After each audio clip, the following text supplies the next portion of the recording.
Stockton Rush. I'm the CEO and founder of OceanGate. Let's take a look at Titan. So we're coming into the sub. This is the only toilet available on a deep diving submersible.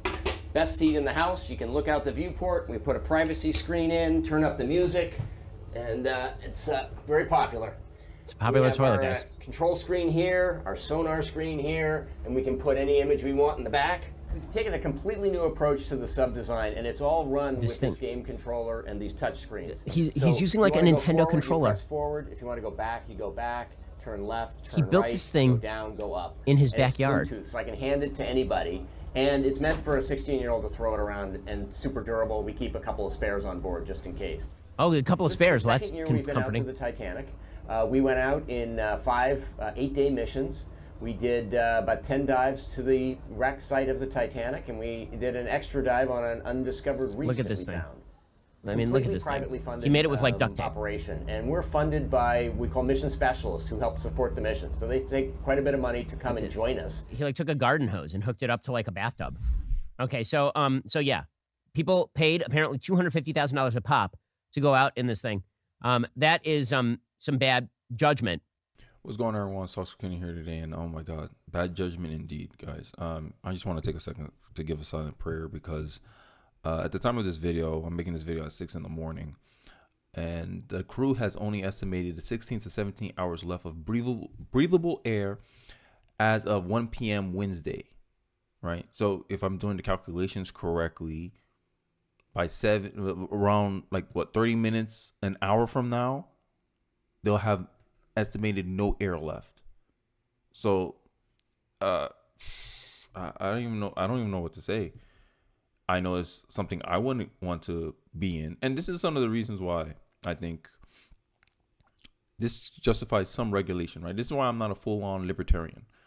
As a conservative, I believe there's some government, there's some regulations, right? Now the degree of regulation I think has to be dealt with functionality, because he's in international waters. OceanGate's in international waters, so really no government can adjudicate over them. So he wasn't practicing. I don't think he was doing best practices. Now, if you look at the rig, it looks cool, whatever, but I don't think that's the standard like submarine that's used to dive underwater. I think this is why I'm still skeptical of electrical cars, because anything computer control is prone to failure. I know this as I'm speaking as a computer science major. I'm speaking as someone who works in the technology field. Computers fail a lot. Like circuits fall. You don't even know why. Circuits get burnt out. To me, this company has not done enough dives to fully, hey, we want to put non-combatants or not. I don't know how to say it.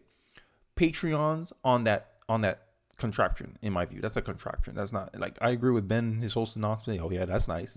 It's a fancy toilet. That's nice. And the problem with the main problem I have with this CEO guy is it seemed like he was very full of himself. Hubris has consequences, and this is what happened. And now he's taken 4 other lives with him. Like, if you go down with the ship, hey, I respect you. Hey, you believe in your product enough that you put your life on the line.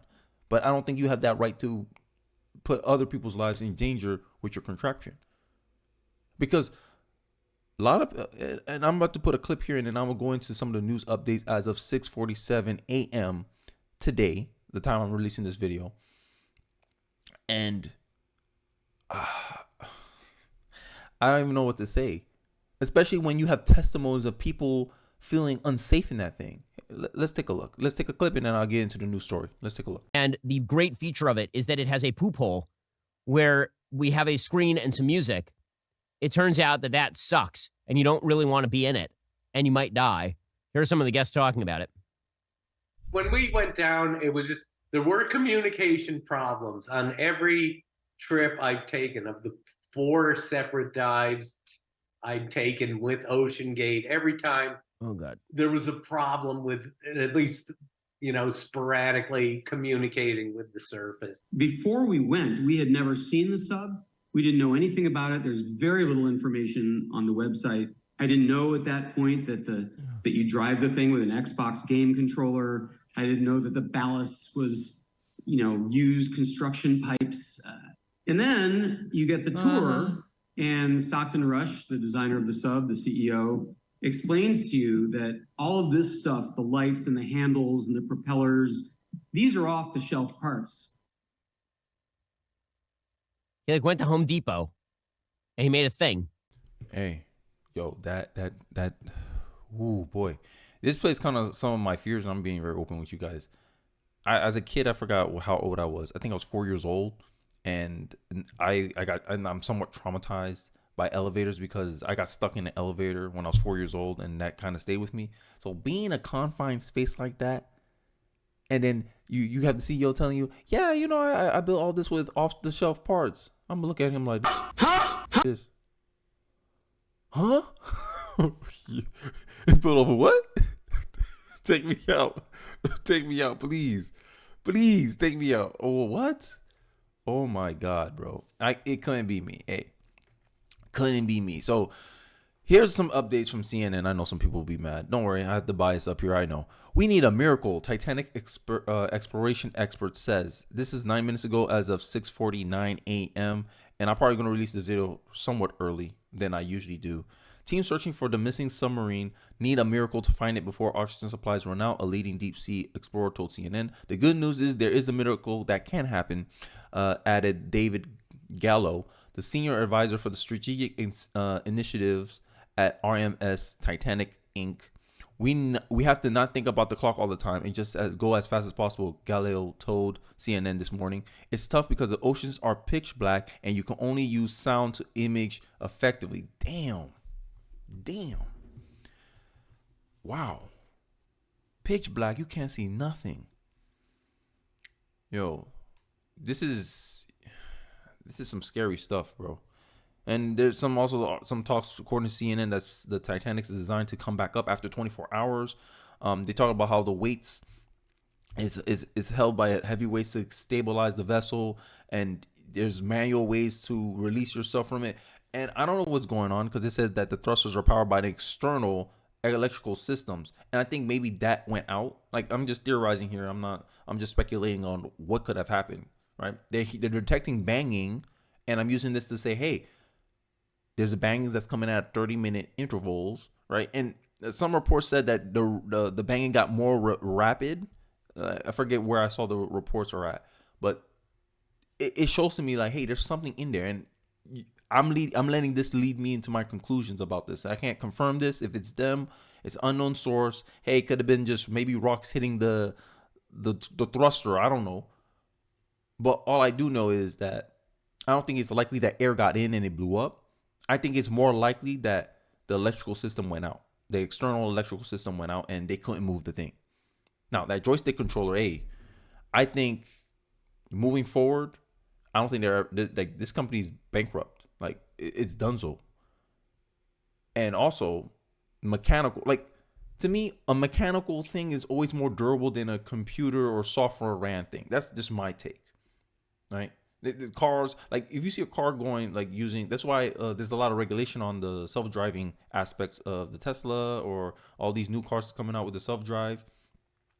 To me, mechanical stuff is just more durable, especially when it's something as consequential as someone possibly losing their life underwater. Essentially, this is at the same level of being buried alive. Hey, look, I'm Haitian. I don't know if y'all don't know much about Haitian culture. There's this witchcraft. We call it voodoo, and I'm sure other people call it the similar thing. But that's a Haitian's greatest fear, being buried alive. And this is pretty close to that. That's essentially what happened. Right. And then the reason why I say I put this on the CEO of OceanGate is because there's out there about DEI and how he didn't want to hire experienced submariners because they are 50-year-old white men with military experience. Right. And he seemed like a very much of a liberal, right? Not based in any reality. He thinks, he worries about feelings over practicality, over functionality. Like, who gives a damn what color or gender the expert is?